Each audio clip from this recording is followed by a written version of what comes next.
Саламатсыздарбы?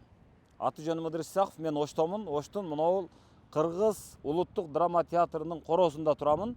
Бул жагында Ленин көчөсү. Ленин көчөсүн өзүңөр билесиздер.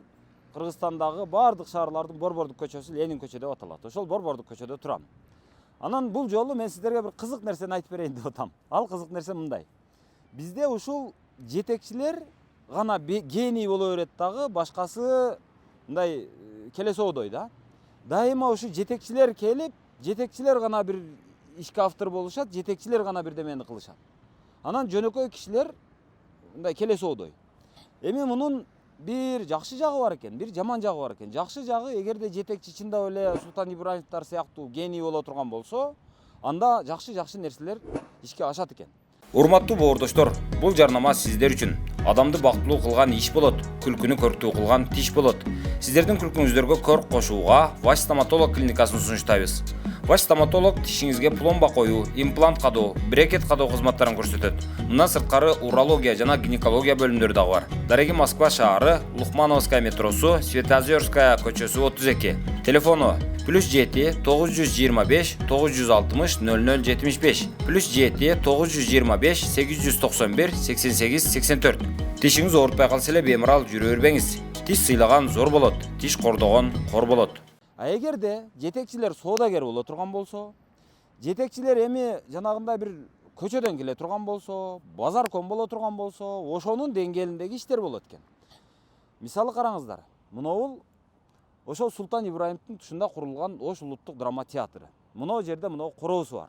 Короосу дагы аркы жагынан тытылып, кескиленип, ушул жери калган. Анан мынау жагы бар. Эми бул жакка мынау арчалар эгилген, мынау эстеликтер коюлган, өзүнчө ландшафттык дизайн болгон. Анан мынау молоташтар бар. То есть бул жердин өзүнүн баягы архитектуралык ансамбль деген бар. Архитектуралык мындай бир композиция деген бар, экспозиция деген бар. Эми ошого ылайыкташып, мынау алдына мондой жерлер бөлүнөт, жашыл аянттар бөлүнөт, тротуарлар болот дегендей. Анан жанагы мурунку мэр Талай Сарыбашевдин тушунда эми ал түшүнбөсө эмне кылсын бечара? Ал бечара түшүнбөй, архитектура эмне экенин билбейт да. Ал сооданы түшүнөт. Ошон үчүн ал эмне кылган?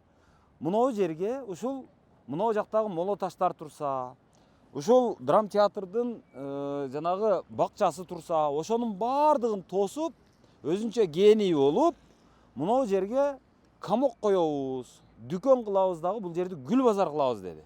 Деп анан ушул жерге ушинтип камокторду салды.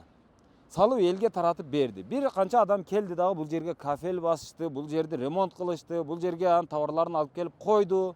Арендага деп баягы Оштун УМС менен келишим түзүштү. Ошентип анан тирилигин башташты. Баштагандан кийин Москвада адал эмгек менен алектенген ар бир кыргызстандыктын көңүлүн бурабыз. 10 жылдап жыйган мүлкүңүздү сүрсүтпөңүз. Батирден батирге көчкөндө жүгүңүз чачылып жоголбосун.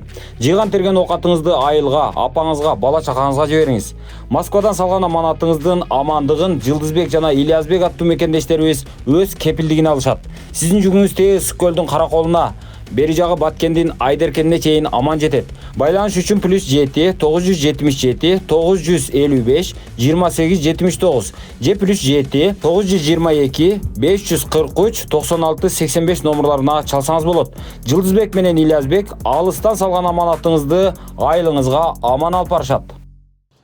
Жанагы Гостройдун жетекчиси, азыркы курулуш министри болуп калган Нурдан Орунтаев келди дагы. Келип бул жер архитектуралык талапка жооп бербейт. Керек болсо каршы келет. Муну алгыла деди. Деди эле, ошол күнү алынды.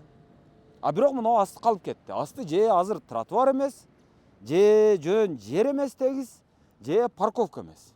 Асты калып кетти. Ош шаарынын муну ушул алгыла десе алып койгон чиновниктери, жетекчилери, ушуну толугураак алып коюш керек экенин, мурдагы калыбына келтир дей турган болсо, мурунку калыбы асфальт. Ошо асфальтка жеткирип алып коюш керек экенине баштары жеткен жок. Аны ачык эле айталы. Муну азыркы жаңы мэр жана Жеңиш Токторбаев дагы келип көргөн эмес окшойт. Ал дагы айтпады окшойт да, ошон үчүн бул ушул ойдон турат. Муну ушул Жеңиш Токторбаев өзү келип көрүп, муну неге турат? Же бул парковка болбосо, же бул тротуар болбосо, наркы башына мурунку калыбына келтирип сырып алып койгула. Ушул жерде ушул алынганга чейин, ой вице-мэр, кел дагы мына жерде кроватта жат. деп айтмайынча ушул жер алынбайт окшойт, ушинтип кала берет окшойт. Өзү Кыргызстандын ичинен эми мына Ош өзү жыш. Парковка маселеси абдан оор бизде. Мына азыр карасаңыздар, жолдун ошо Ленин көчөнүн наркы бети машина, берки бети машина, мунау катар машина, бул жер машина. Наркы жолго чыга турган болсоңуз, ал жакта Демир банк бар, Байтүшүн банк бар. Наркы Ош Нурунун астында офистер бар, ичинде ресторан, кафелер бар. Ошонун бардыгына адамдар келет. Бардыгына адамдар машинасы менен келет. Машина ошол көчөгө батпайт. Анан мынау келген машиналардын бардыгы ошол жака барат. Демек бизге азыр не керек? Мынау жерге парковка керек. Парковка керек боло турган болсо, мынау жерди неге тосуп алып, ушинтип мынауну калтырып коюп, азыр парковка издеп жүрөбүз. Парковка турат мынанда. Просто мынауну болгону жөн эле талкалап алып, мурунку калыбына келтирип коелу болду. Ошол кылынган жок. Анан дагы бир нерсе. Мынау темирлерди, ушул тосмолорду кийин не максат менен, не логика менен ушул жерге койгонун азыр эч ким айтып бере албаса керек. Неге коюлду бул? Мынау жагында машиналар турат. Бул жакта тротуар жок. Эгерде тротуар кылабыз десек, мынау бир четинен кылып коюп, мындайына кылып коюп, бул жагын парковка кылып койсок боло берет. Жок, аны да кылган жокпуз. Жөн эле тосуп койдук да. Эми бул эң оңой жолу да, себеби мына ушул жерден бир 5-6 казыктап келесиң, отургузуп коесуң, болду. Неге десең, түшүнүксүз. Эми наркы жагын көрөлү. Наркы жагындагы ал жагында машиналар турат. Ал жагындагы ошентип тосуп койгонбуз. 5-6 ана 4 турбаны алып келиптир, 4 жерге кагып коюптур. Ал жактан бул жака өтө албайсың, бул жактан нар жака өтө албайсың. Ал жак менен бул жакты неге ажыратабыз? Мына ортодогу жерди неге калтырып койдук мына жерди? Мен түшүнбөйм ушул логиканы. Бул жерде кайсы логика бар? Не деген бир нерсеге мындай бир максат болуш керек да, мындай бир расчет болуш керек. Ал жок. Тротуар өзү наркы жакта өзүнүн мынау жолчолору бар. Кааласак бул жакта тротуар бар. Жок, ал да жетпейт бизге десек, мына жерден дагы бир кичинекей тротуарды мына 1,5 керек болсо мына 2 метр кылып коелу, ушунчалык. Монча места кала берет. Ошонун бардыгыны жанагы наркы көчөгө койбостон ушул жерге койбойлубу? Наркы мына жердеги жерди бошотуп койбойлубу? Шаардын эми азыркы активдери эми мага капа болбосун, бирок робот да. Бир нерсени айтсаң кылат, айтпасаң кылбайт.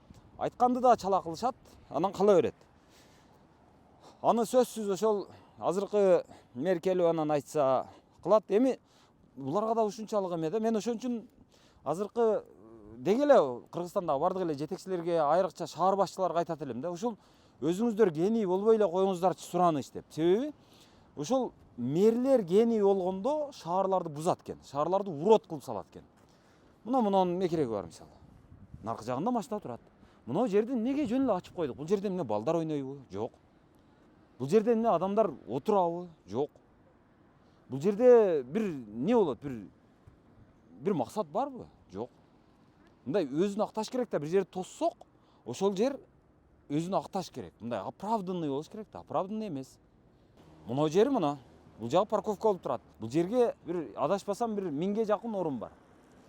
1000 адам келген жерге мына жерде бир ашып кетсе 30 машиналык жер турат, жай турат. Наркы жагын дагы тосуп коюшкан. Ал жерди неге тосту? Ал жерди деле мындай парковка кылып койсок болот да. Жок, аны да кылган жокпуз. Бул жагын да тосуп койдук. Ошентип отурабыз эми. Эми бул мэрлердин бир чыгармачылыгы. Эми мен мынау дагы бир чыгармачылык жөнүндө айтып берем. Мунун историясы мындай, тарыхы өтө кызык. Мынау аялдама. Бул шаардагы Оштогу азыр аялдамалардын бардыгы ушундай болуп калды. Мына бир четинде отургучу болот, бир четинде мындай камогу болот, дүкөнчөсү болот, же ашкана. Булар мындай болгон. Өзү Ош шаарына Мелис Мырзахматов мэр болуп келгенге чейин аялдамалар ушундай болчу. Анан көпчүлүгү менчикке дагы өтүп кеткен, же болбосо көп жылдык ижарага берилип кеткен. Анан шаардын мэри ошо маалдагы Мелис Мырзахматов келип дүкөн болуш керек, аялдама болуш керек. Аялдамада дүкөн болбош керек деди дагы, бардыгын сүрдүрүп алды. Алып, анан жөн гана дүкөн кылып кой, мындай аялдама кылып койду. Аялдамалар мындай алганда Мелис Мырзахматовдун маалында дүкөнсүз аялдама болду. Андан кийин Кадырбаев келди, ошол бойдон турду. Анан жанагы Сарыбашев келди, анда дагы учукпай эле турду. Кийин Алмаз Мамбетов келди, анда дагы жөн эле турду. Анан бир чыгармачыл бер келди. Ал жанагы ким эле жана Жетигенов деген мэр. Жетигенов келип туруп кайрадан жанагы Мелис Мырзахматовго чейинкидей кылды. То есть ар бир аялдамага мындай камоого менен, дүкөнү менен кылып берди. Азыр эми бардык баягы Мырзахматов өзү аялдамаларды бузуп, бардыгын дүкөндөрүн бузуп жөн эле аялдама кылса, жана Жетигенов келип туруп ал Мырзахматовдун аялдамаларынын бардыгын бузду дагы, бузуп туруп ордуна мынтип дүкөндүү аялдамаларды курду. Анан эл азыр түшүнбөй турат да, бул эмне болду эми депчи. Мындай кимиси туура деп. Мырзахматовдукун дагы убагында туура дешкен. Туура кылып атат, молодец, азамат дешкен. Кийин Жетигенов келип туруп, биз муну өзгөртөбүз, биз мындан да жакшы кылабыз деп, кайрадан эле Мелиске чейинкидей кылып, дүкөндүү аялдамага куруп койсо, андагы азамат, молодец дедик. Ошентип турат азыр. Мен азыр түшүнбөйм ушугачы. Өзү кандай болуш керек эле өзү? Дүкөн болуш керекпи же аялдама болуш керекпи? Эгерде бул аялдамалуу дүкөн болуш керек боло турган болсо, Мелис Мырзахматов неге муну бузду? А эгерде Мелис Мырзахматовдуку туура боло турган болсо, Жетигенов келип туруп, кайрадан неге муну курду? Эми мындан кийинки мэрлер кандай кылат? Өзү негизи эле дүйнөлүк практикада кандай өзү? Аялдамада ушундай соода болобу, болбойбу? Аялдамаларда ушундай, мындай кандай десем, аялдамаларда ушундай бир коллаборация болобу, соода менен жанагы коомдук транспортты күтүп турган жерде ушундай бир коллаборация болуш керекпи, болбош керекпи? Болсо эмне болот, болбосо эмне болот? Өзүңүздөрдүн оюңуздарды айтыңыздарчы. Бул ушул мэрлердин чыгармачылыгы да. Эми Жетигеновдун мындан башкага чыгармачылыгы жетпеди окшойт. Ошол ал дагы келип туруп, анан кийин ушул жерге соода жайларын курсак болот деп, анан ушуну кылды окшойт да. Башкага дарамет башкага жетпесе, андан чоңураак иштерге жетпесе, айла жок экен да. Эми ушундай кылды, ушун менен кетти элди алаксытып. Эми ушул азыркы жаңы мэр кандай кылат, мен аны билбейм. Кызык. Азыр эми муну менен эле чектелбейт баягы нерселер. Азыр мен дагы бир эки мисал бар, ушуга окшогон нерселерди. Азыр көргөзүп берейин. Бул ушинтип отуруп, бирөөсү келип бузуп, бирөөсү келип куруп, бирөөсү келип бузуп, бирөөсү келип куруп кеткен, элди гангирбаш кылган дагы бир нече мисалдар бар. Ошо мисалдарды дагы кошуп айтып берейин азыр. Жүрсөңөр, күлөсүңөр чын эле. Мына өзү мен угушума караганда бул жерде баягы тротуар кылдырган, туурабы? Элге Баягы мурунку эмен Төлөкүн айлык өтө бузбайсыңар деп тротуар бастырып, акчаларды эктиргиле деп акчаларды эктирип, ар бир здание өзүнүн алдын өзү жасаган. Анан олар техник алиги немеге берип бир фирмага. Олар келип кылган. Мынаны шебенди түшүрүп табыз. Сасыпканы. Алигинде бордюрун койдуңар. Бордюрун койдук. Анан асфальттан. Ар ким барды толук басмады. Мына зданиялар басты мисалын алдына. Алар басты мына тура. Алар басты. Акчаларын эккиле деди, акчаларын экти. Иштей бересиңер деди, анан кайта дагы снос болду. Азыр бул эртең парк кыламыз деп, парктыкындай болобу, жапалактыкындай болуп эле жата төрпүштүк кылып коюпчу. Ар бир здание мына мисалы үчүн муниципалдык жерде 100 000 аренда төлөйт. Мына 100 000, мына 100 000 беретилер. Айына. Ошо азыр жок кылдык, болду. Ошода биз азыр мен как раз ошону айтканы келдим да азыр. Маселе мындай болуп атат. Баштап мен тротуардан айтып берейин. Мына бул Мамыров көчөсү. Мына жерде Ак Тилектин круговой деп коет, ошол бар. Ушул Ак Тилектин круговойнан ушу Мамыров көчөсү менен түп-түз барсаңыз, баягы Оштун мэриясына барып такаласыз.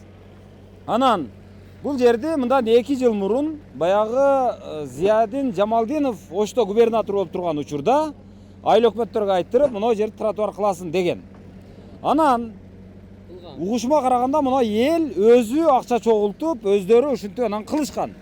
Бирок ал тротуардын проекти болгон эмес.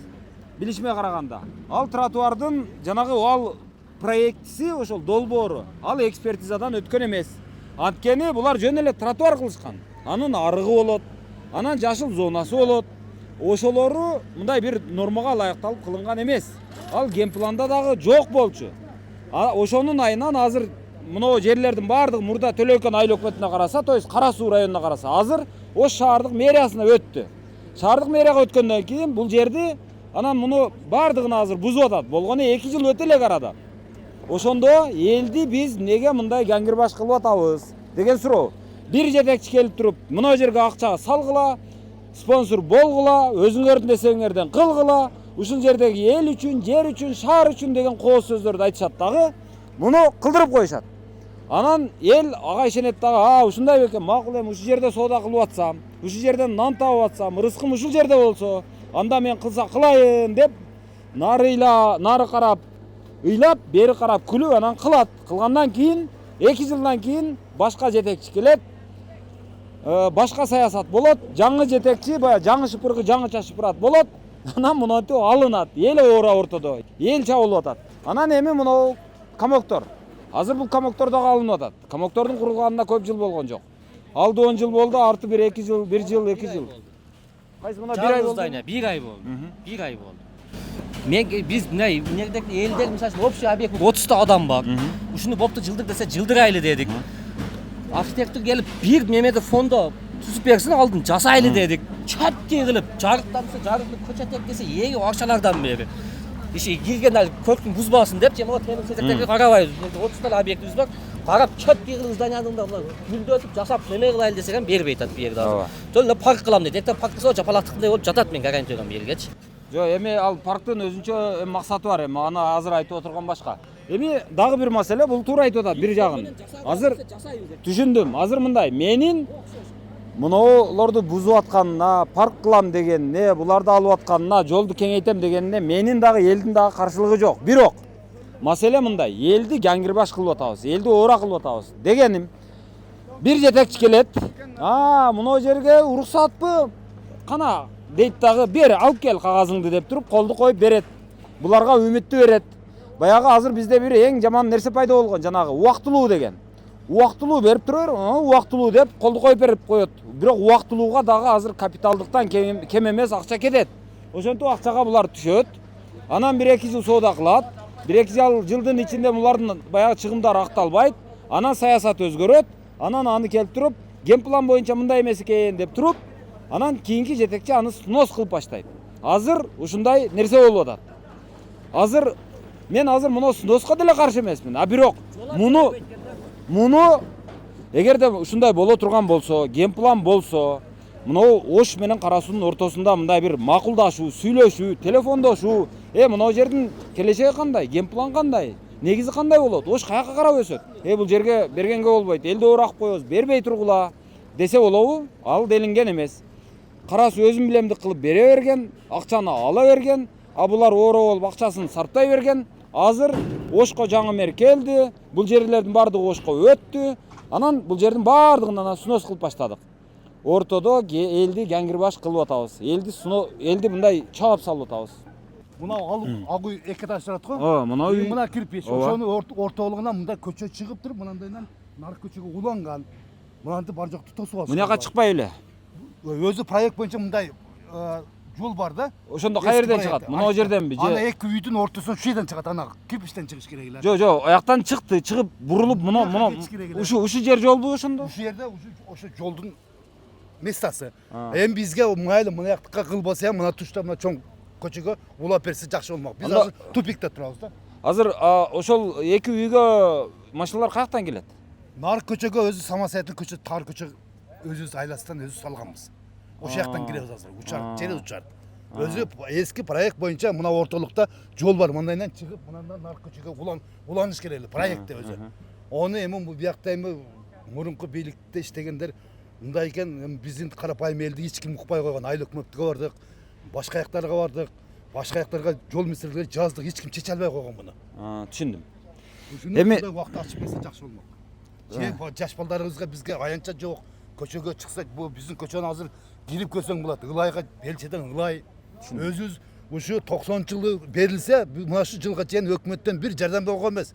Же бир свет, же столбо, же газ, же болбосо канализация өз мээнеттерибиз менен кылып келатабыз ушуну. Ушул убакка мына азыр таза суу киргизип атабыз. Бул дагы өзүбүз кылып атабыз, өз чөндөктөн. Эч ким жардам бере элек. Эми өзүбүз багып келатабыз. Кайта бизге детский площадка менен мына биздин көчөнү ачып берип койсо өтө чоң жакшы болмок. Азыр өзү туугандар мындай. Мен өзү баягы до конца деген сөздү көбү жаман көрүшөт, бирок мен жакшы көрөм. Мындай реформа кылсак, шаарды оңдой издесек, анда до конца оңдойлу.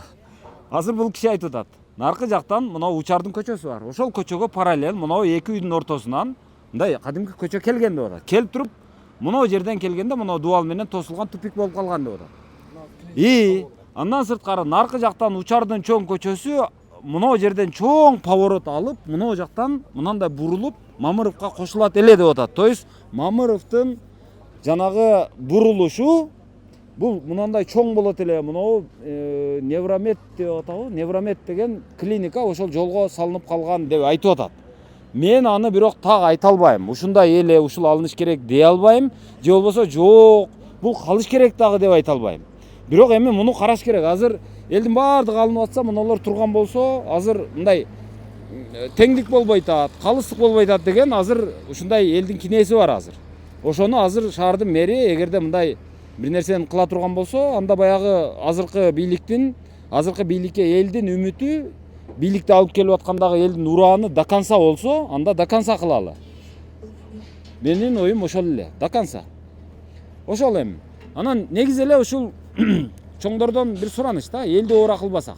Азыр силер азыраак параны аласыңар, анан бир жерге уруксатты берип коесуңар, а эл ошодон үмүттөнүп, ошол жерге кылсам боло берет экен, параны бердим, документти алып алдым, эми менин ишим бүттү, кызыл документти алдым деп ойлойбуз. Бирок эгерде чындап келе турган болсок, мынантип кайрадан мыйзам өзүнүн күчүн иштете баштаган болсо, ошол эле баягы пара бергенди кайрадан оор кылып коет экенбиз. Ошого кошуп башка элди дагы оор кылат экенбиз. А баягы параны алган адам же өлүп кетет экен, же болбосо иштен чыгып кетет экен. Анын архивдеги документтерин эч ким чукулабайт экен. Ким кол койгон ушуга, ким буйрук берген, ким токтом чыгарган деп айтабыз да. Ошентип өзү негизги көп чиновниктердин азыр аларды бузуп атабыз. Бирок бузган менен ушуга уруксат берген адамдар да бир силкип койбойлубу? Ким уруксат берди? Ким кол койду? Булардын парасын эгерде алган болсо, парасын ким алды? Ким токтом чыгарды? Ким кол койду? Ким буйрук берди? Ошолорго бир баа берип койбойлубу сураныч? Мына укук коргоо органдары бир жүз жерде иштеп койсо жакшы болот эле менимче. Чындыгында мына жер жакшы иштетпеди да. Башына айлык тротуар чыгарып бергиле деди, 167 миң таза бердим да. Аны да тендерщиктери асфальттабай кетип, өзүбүздүн чөнтөгүбүздөн асфальттадык. Мына жердеги баягы тротуар да, асфальтталып. Асфальты бар тротуар бар эле мына жерде. Лично чөнтөгүбүздөн тротуар жасадык. Былтыр болдубу? Былтыр болду. Жылдыргыла ошол пешоход чыгаргыла деле, аны да жаныбыздан чыгардык. Бизде ошол мамлекеттеги мындай туруктуу саясаттын жоктугун айткым келип атат. Бирөө уруксатты берип атат. Андан адамдар үмүттөнүп, уруксат берди да эми. Мына документи бар да, архитектура уруксат берди, АПЗ берилди. Демек бул жерге курулушту курсам болот, убактылуу болсо дагы дейт. 49 жылга дейт, 15 жылга, 19 жылга деп уруксатты берет. Дегенден кийин жок дегенде 19 жыл мына мен ушул жерге мындай кепилдигим бар деп ойлойт да. Анан ушул жерге салат. Ошол 19 жылга ким берип атат? Эмне максат менен берип атат? Бул жер өзү генплан боюнча бул жерде баягы жашыл зона боло турган болсо, жашыл зонаны неге бердиң? Анан элдин неге оор кылдың? Неге мынандай чыгымга учуратып атасың? Элдин неге мынтип мындай жөн эле ысырапкорчулук кылып атасың? Неге мынча мусор чыгып атат дегенге бирөө баа бериш керек да акыры. Анан бирөө келип уруксатты берип, булардын акчасын алып, пара да берсе керек. Азыр айтышпайт булар. Берки алган адам дагы айтпайт. Мен пара алган элем дебейт. Жөн эле кылып берген элем дейт. Бирок пара алынат. Парасына алышты, акчасын алышты, документти жасашты, уруксатты беришти. Булар анан кийин олчогон акчаны кетирип ушул жерден пайда табам деп мунуларды курду. Кургандан кийин анан бул жер генпланга туура келбейт деп башка бийлик, мындай башка мэр алмашты, жаңы жетекчи келди, бул эми снос деп алып атат анан.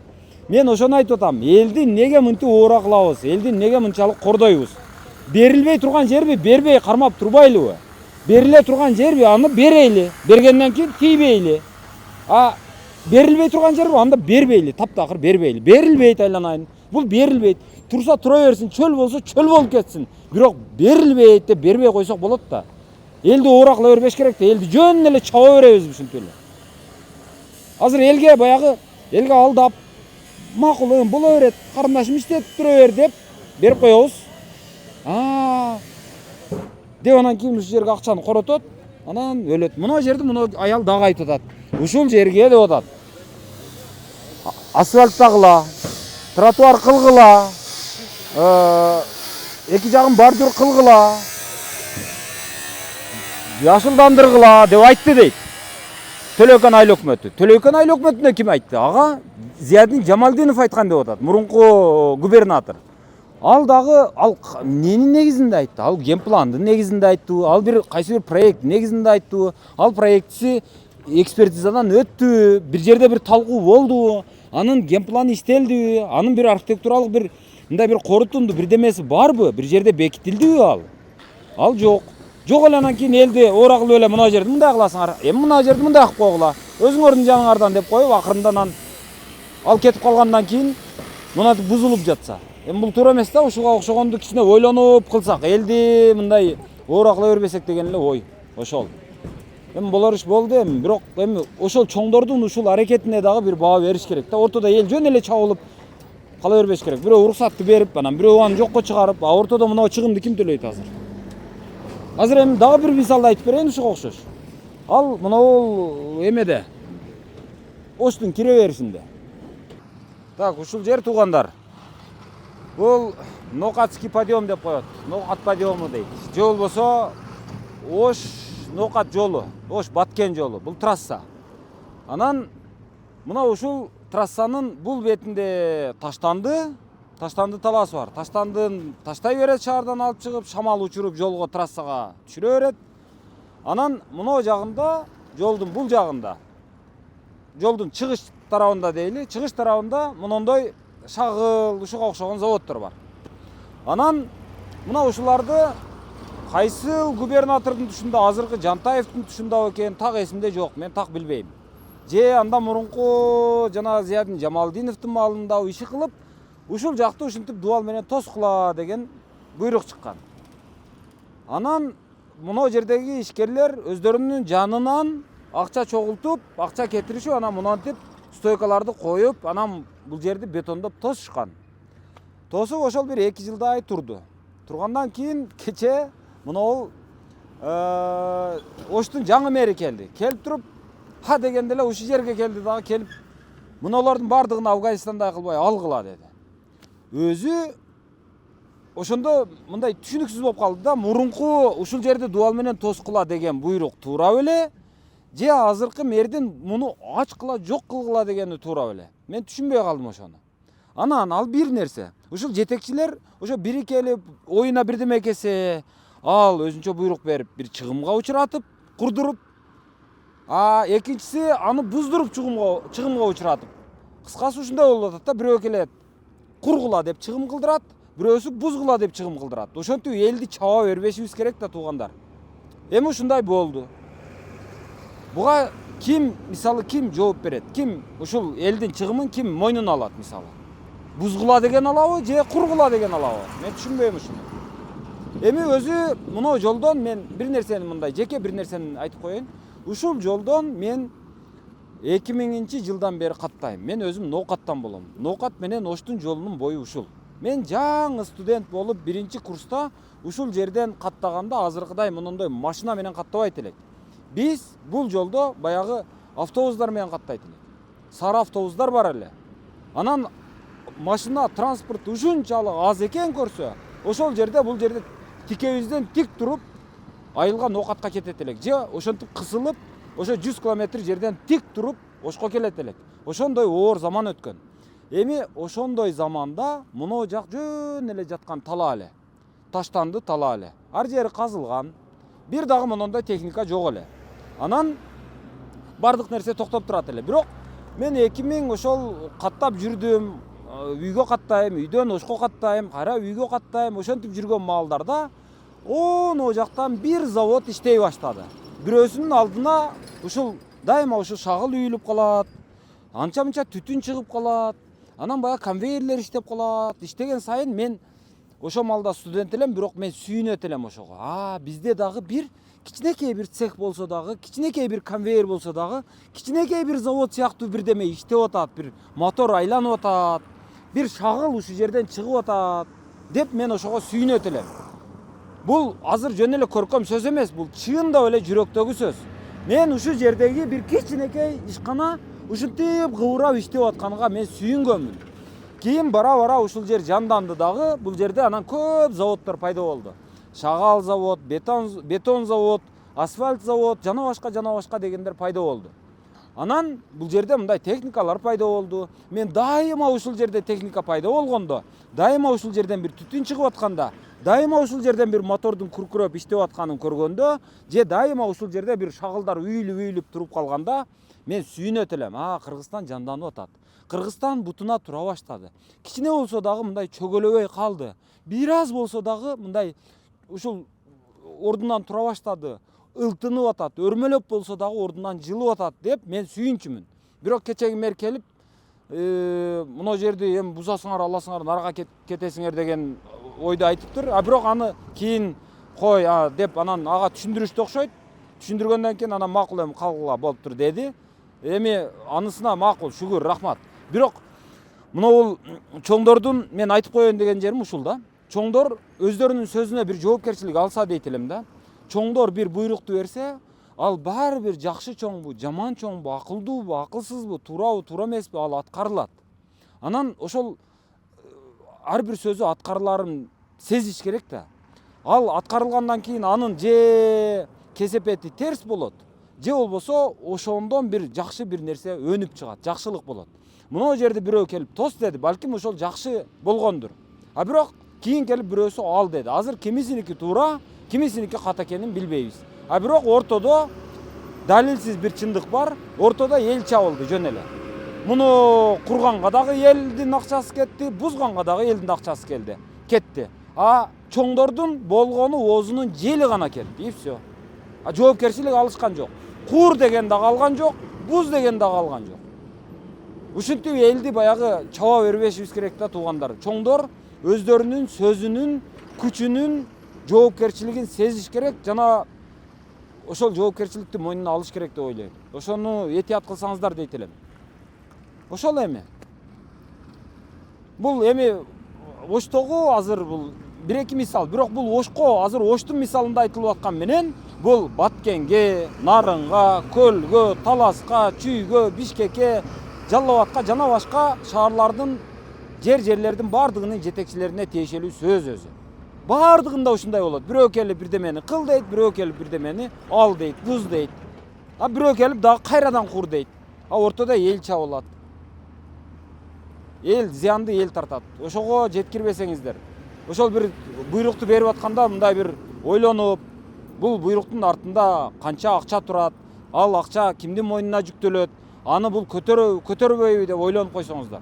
Ошол бар болуңуздар.